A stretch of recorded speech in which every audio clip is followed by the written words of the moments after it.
Bakit parang mas madali ang magkasala kaysa maging mabuti? Tingnan natin step by step. Natural na hilig ng tao, sa biblical at psychological na pananaw, may natural tendency ang tao sa madaling daan. Mas madali kasi ang kumilos sa kagustuhan ng sarili kaysa magpakita ng self-discipline. Parang takbo ng tubig, mas mabilis bumaba sa slope kaysa akyatin ng bundok. Instant gratification, kasama rito ang concept ng mabilis na reward. Ang kasalanan madalas, may instant satisfaction or pakiramdam ng ginhawa, halimbawa, pagnanakaw ng kaunting kasiyahan o pagsunod sa tukso, samantalang mabuting gawa, gaya ng pagtitiis, pagtulong o pagbigay, madalas matagal bago makita ang bunga. Kakulangan sa mindfulness or awareness, madalas, kapag walang sapat na pag-iisip, pumipili ang tao ng madaling paraan. Ang pagiging mabuti ay nangangailangan ng awareness, conscious effort at minsan sacrifice.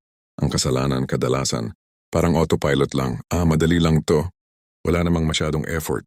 Kapaligiran at impluensya, mas madaling magkasala. Kapag marami sa paligid ang hindi rin sumusunod sa tama, peer pressure, social norms, at kultura minsan nagpo-promote ng shortcuts, habang ang mabuti ay parang nag-iisa sa hamon. Spiritual battle, sa pananaw ng pananampalataya, may tinatawag na spiritual tension. Ang masamang hilig at tukso ay laging nariyan, habang ang kabutihan ay nangangailangan ng pakikipaglaban at pananalig. John 8:34 sinasabi, "Everyone who sins is a slave to sin."